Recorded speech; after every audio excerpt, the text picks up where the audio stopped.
Assalamualaikum warahmatullahi wabarakatuh. Perkenalkan, nama saya Lukman Nur Hakim di NIM 2892250098, Prodi Manajemen. Dosen penampung Bapak Muhammad Dopan Nugro SSI MMM. Kali ini saya akan mempersihkan tugas semester akhir. Yang pertama yaitu pasar persaingan sempurna. Pasar persaingan sempurna adalah pasar di mana penjual dan pembeli tidak bisa mempengaruhi harga, sehingga harga di pasar benar-benar merupakan hasil kesepakatan dan interaksi antara penawaran dan permintaan. Permintaan yang terbentuk mencerminkan keinginan konsumen, sementara penawaran mencerminkan keinginan produsen. 101 atau pasar bebas. Pasar bebas merupakan suatu pasar yang dimana pasar penjual dan pasar pembeli memiliki kebebasan penuh dalam memutuskan masalah perdagangan dan juga bisnisnya. Bisa disebut juga di dalam sistem ekonomi pasar bebas, para penjual maupun para pembeli benar-benar mempunyai kebebasan yang penuh dalam menjalankan kegiatan-kegiatan perdagangan mereka. 101. Pasar persaingan tidak sempurna. Pasar persaingan tidak sempurna adalah sebuah struktur pasar yang ada di dalam dunia perekonomian. Pasar tersebut ada ketika pasar persaingan sempurna tidak berjalan secara maksimal. Apabila pasar persaingan sempurna menggambarkan kondisi di mana penjual dan pembeli hadir dalam jumlah yang besar. Adapun 201 monopoli. Pasar monopoli merupakan suatu kondisi di mana hanya ada satu produsen atau penjual yang dapat menggugat atau menguasai pasar dan melayani semua konsumen yang datang. Produsen maupun pengusaha atau perusahaan yang menguasai pasar tersebut mempunyai kekuatan yang cukup besar dan sudah dikenal oleh masyarakat luas, serta sudah memiliki kondisi keuangan yang cenderung memadai. Adapun contoh dari perusahaan yang tergolong ke dalam jenis pasar monopoli ini adalah perusahaan BUMN, PLN atau listrik, Telkom Indonesia, dan perusahaan minyak bumi dan juga gas alam lainnya. Adapun yang kedua yaitu oligopoli. Pengertian dari pasar oligopoli yaitu suatu kondisi pasar di mana di dalamnya ada beberapa penjual atau produsen yang menguasai pasar tersebut dan juga banyak pembeli yang hadir. Pasar oligopoli ini tergolong ke dalam salah satu jenis pasar yang memiliki persaingan tidak sempurna, sebab produk atau barang dijual bersifat homogen walaupun jumlah penjualnya banyak dan berbeda-beda. Contoh di pasar ini atau contoh dari pasar oligopoli yaitu industri sabun, industri baja, industri rokok, industri pasta gigi dan lain-lain. Adapun pasar monopsoni. Pasar monopsoni dapat diartikan sebagai sebuah pasar di mana ada banyak sekali penjual, akan tetapi jumlah pembelinya sangat rendah atau satu saja. Di dalam pasar ini pembeli memiliki peran sebagai pemegang kekuatan tertinggi, sehingga pihak pembeli lah yang sehingga pihak pembeli yang akan diuntungkan harga produknya.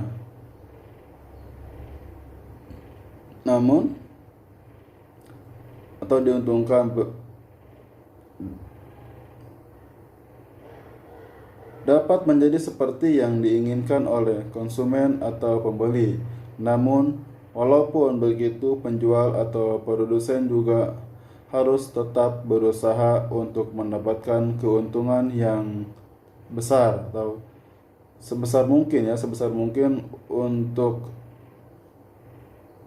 kualitas produk yang ditawarkan oleh pasar.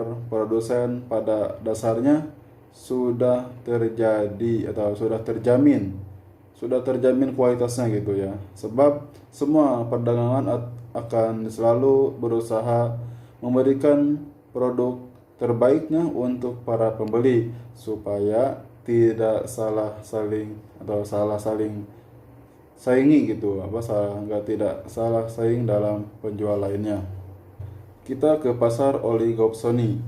Pasar oligopsoni merupakan suatu jenis pasar yang memiliki banyak sekali penjual dan beberapa pembeli saja. Harga produk atau jasa yang ditawarkan di pasar ini cenderung lebih stabil gitu. Untuk harga produknya pun sendiri biasanya ditentukan oleh pembeli atau konsumen. Namun penjual tidak akan sampai mengalami kerugian atau tidak berdaya dalam menentukan harga pasarnya, sehingga kebanyakan produk yang ditawarkan di pasar ini yaitu adalah bahan-bahan mentah ataupun hasil alam. Sedangkan konsumen yang ada di dalam pasar oligopsoni ini mayoritas yaitu pedagang yang akan mengolah produk ini, produk yang mereka dapatkan dari pasar tersebut menjadi barang jadi. Adapun etika konsumen. Kita kembali ke etika konsumen. Bisnis dan perlindungan konsumen. Perlindungan konsumen ini tentu menjadi hal yang sangat penting dalam segala jenis transaksi jual beli. Konsumen dan perilaku usaha atau produsen berhak untuk menerima manfaat yang tidak merugikan salah satu pihak. Keterbukaannya informasi juga menjadi tolak ukur utama yang harus diterapkan perilaku usaha atau produsen terhadap konsumen. Seperti itu. Adapun hubungan produsen dan konsumen.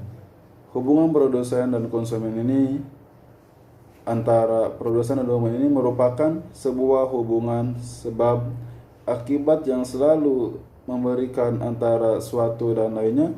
Bisa diikat atau dikatakan bahwa tanpa adanya konsumen, maka kegiatan produsen dalam memproduksi barang tidak akan berjalan dengan lancar atau bisa cenderung monoton gitu ya. Bisa pula akan mengalami kebangkrutan, begitu pula sebaliknya. Adapun kasus-kasus etika konsumen. Sekarang kita ke kasus-kasus konsumen. Ada apa yang dalam kasus ini? Saya mengambil dari kasus Indomie di Taiwan. Kasus Indomie ini yang mendapatkan larangan untuk beredar di Taiwan karena disebut mengandung bahan pengawet yang berbahaya bagi manusia gitu. Jadi sehingga Indomie di Taiwan dilarang. Zat yang terkandung dalam Indomie ini yaitu methyl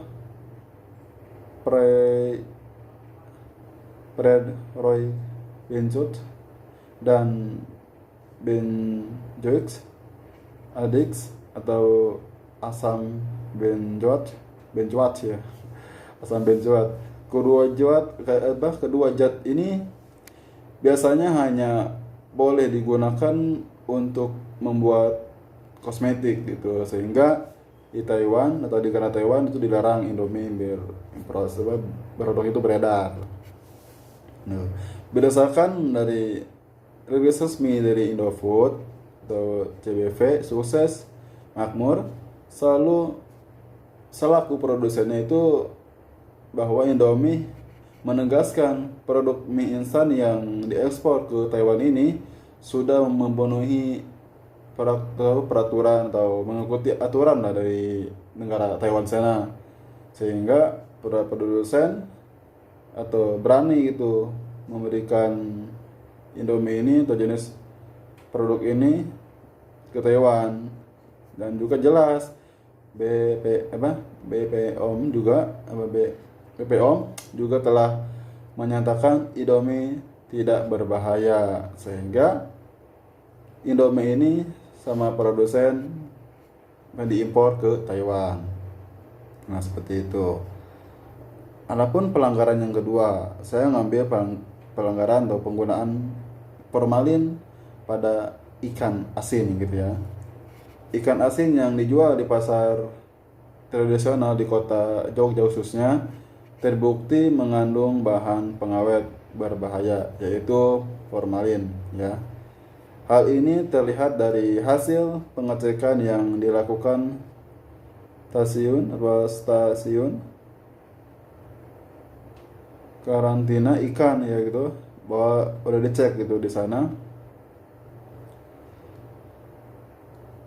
bahwa hasil ini terlihat dari hasil hasilnya, dan dari uji coba laboratorium diketahui bahwa si formalin ini telah diuji coba gitu oleh stasiun dari Jogja atau dari laboratorium. Diketahui kandungan formalin yang terdapat pada 3 produk olahan gitu ya.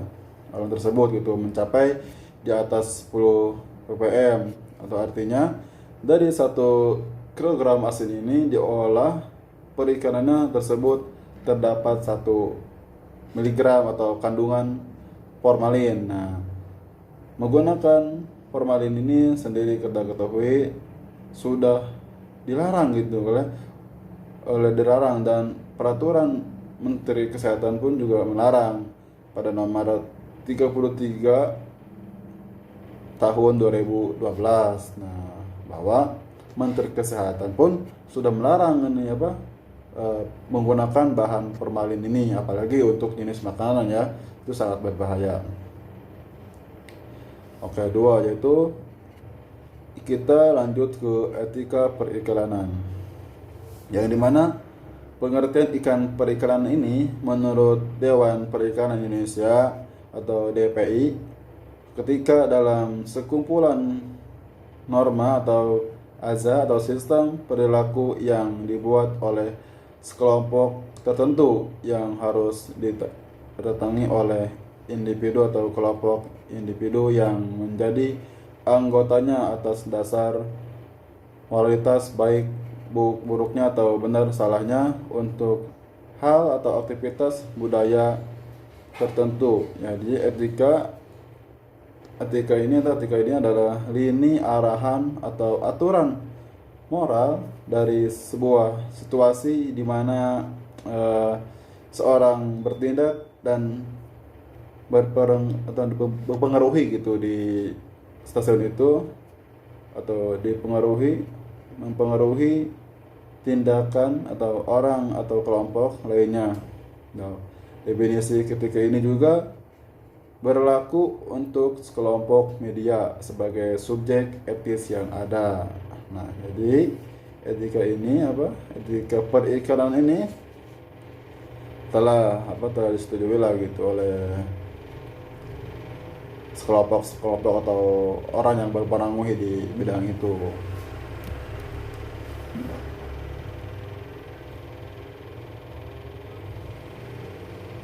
Nah, adapun ini fungsi iklan gitu. Apa sih fungsi iklan itu? Sehingga tadi kan udah kita bicara sebuah etika, sekarang kita berbicara sebuah fungsinya. Nah, Pada dasarnya iklan bisa muncul di mana saja, baik di media cetak maupun di media elektronik. Nah, sebagaimanapun bentuknya, tetap saja sebuah iklan ini memiliki fungsi utama, yaitu membantu atau membantu ya sebuah perusahaan atau produk itu untuk meningkatkan penghasilan gitu. Tentunya penghasilan bisa dicapai melalui adanya atau itu sehingga adanya iklan ini diketahui oleh konsumen gitu, sehingga dia minat untuk melakukan pembelian produk yang di dalam iklan itu. Nah gitu, jadi fungsi iklan itu agar para konsumen itu mengetahui perusahaan ini tuh seperti ini dan produknya seperti ini, sehingga para konsumen akan tertarik membelinya. Nah seperti itu. Adapun jenis-jenis iklan. Nah, jenis-jenis iklan ini atau berdasarkan isinya macam-macam ya. Iklan berdasarkan isinya itu terdiri dari 3 jenis, yaitu iklan pemberitahuan, sifatnya itu pemberitahuan saja. Ada juga iklan penawaran saja gitu, dan iklan layanan masyarakat. Nah sekarang masih banyak ya iklan-iklan gitu yang kita ketahui, dan kegunaannya dengan ada iklan ini teman, kita lebih tahu gitu, oh iklan ini seperti ini dan ini seperti ini, seperti itu. Adapun kasus etika periklanan. Nah sekarang kita lari ke kasus etika periklanan. Contoh kasus pelanggaran etika periklanan ini atau pengertian iklan secara garis besarnya, yaitu iklan definisikan sangat proses memberikan informasi mengenai sebuah produk atau baik itu barang atau jasa. Nah seperti itu. Layanan atau program suatu perusahaan atau organisasi kepada masyarakat umumnya itu secara non personal gitu, tidak dipersonalkan, jadi ini khusus untuk masyarakat ya, melalui media-media tertentu dengan membayar sejumlah biaya. Tentu etika periklanan atau membuat periklanan ini kita harus ketahui juga apa sih etika yang harus kita ketahui sebelum membuat iklan itu. Kita harus tahu dulu ini seperti apa ya, yaitu secara umum ya, kita ngambil secara umum nih. Satu, jujur dan tidak membuat konten yang tidak sesuai dengan kondisi atau kondisi produk tuh ya diadakan gitu dalam iklan, sehingga itu dilarang. Intinya jujur lah. Yang kedua, tidak memicu konflik sara. Nah itu juga dilarang. Tidak mengandung pornografi, itu jelas ya, sehingga orang tuh nggak salah tingkah gitu, nggak salah saplok sama iklan tersebut. Norma-norma saja lah ya. Yang ketiga itu, yang terakhir, tidak bertentangan dengan norma-norma yang berlaku, mungkin tidak bertentangan dengan budaya, agama ya. Kita ketahui di Indonesia ini kan banyak sekali macam gitu, sehingga kita harus menghormati semua budaya dan tidak bertentangan dengan baik itu agama dan lainnya, sehingga iklan yang dihasilkan di produk atau jasa itu sesuai dengan minat produk atau konsumen. Nah itu saja presentasi tugas UAS kali ini. Kurang lebihnya mohon maaf. Wassalamualaikum warahmatullahi wabarakatuh.